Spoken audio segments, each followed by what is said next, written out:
We will be continuing Chapter 9 of the Templeton twins. This is Part 2. We will begin at the bottom of page 124 with the words "you will have." Please look at the bottom paragraph on page 124. Let us begin.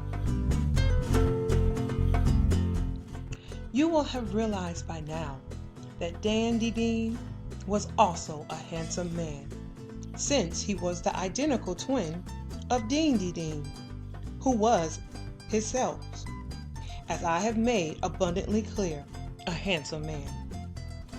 Of course, because identical twins are not always entirely identical, it was possible that Dan wasn't quite as handsome as Dean. And indeed, this was the case. Yes, all right, we're twins, Deendy Dean said. He pointed the gun at Nanny Nan and gestured toward the door. Now let's go.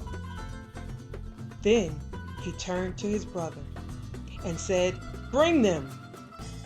Nanny Nan walked out of the room with Deendy Dean holding the gun behind her.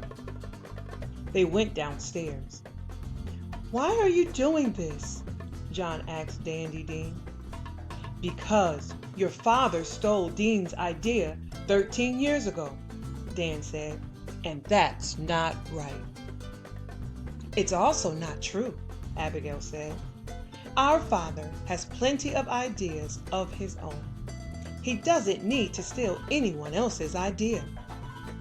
That's not what Dean said, Dan said. He's lying, John said. Dan! Dean shouted from downstairs. I'm waiting! That was enough, finally, to wake up Casey. She started barking. Abigail and John traded a look that said wordlessly, Let's go. Perhaps with the distraction provided by the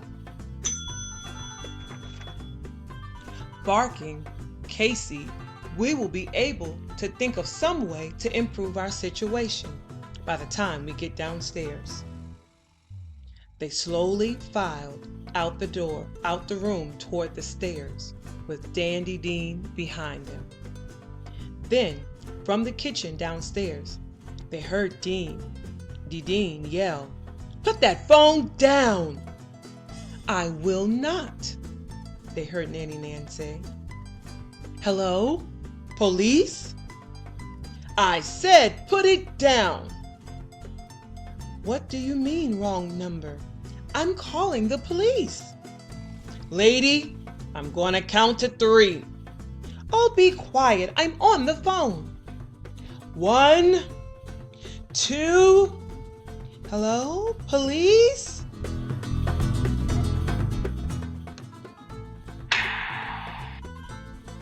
And then, or actually, the sounds were more like 2 sounds in one.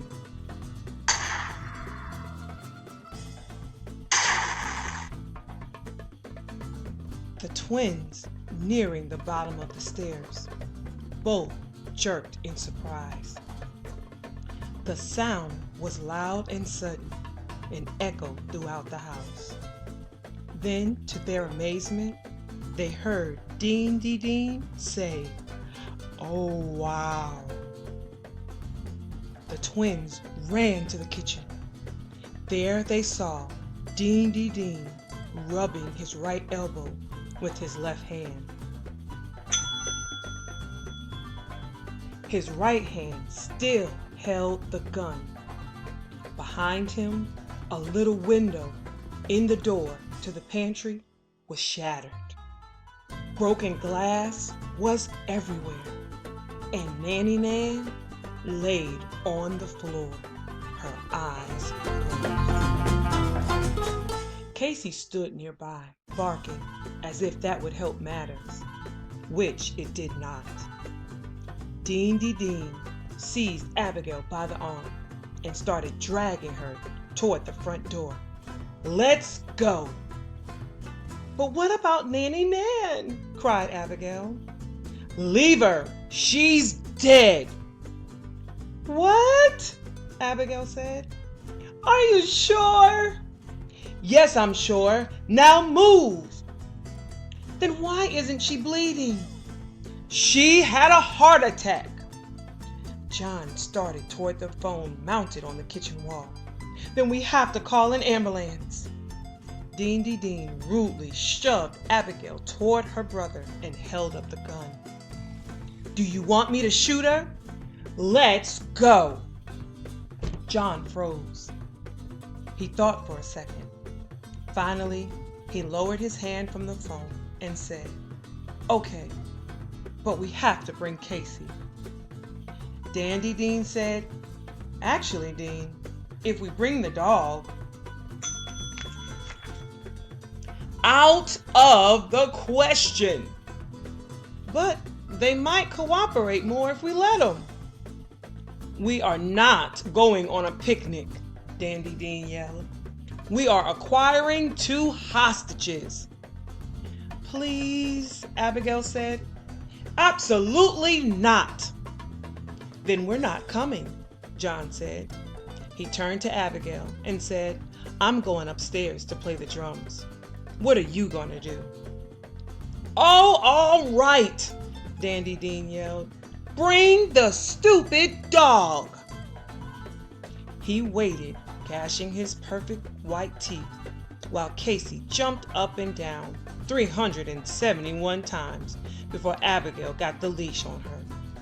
Then Dandy Dean said, Finally, all right. Everybody move.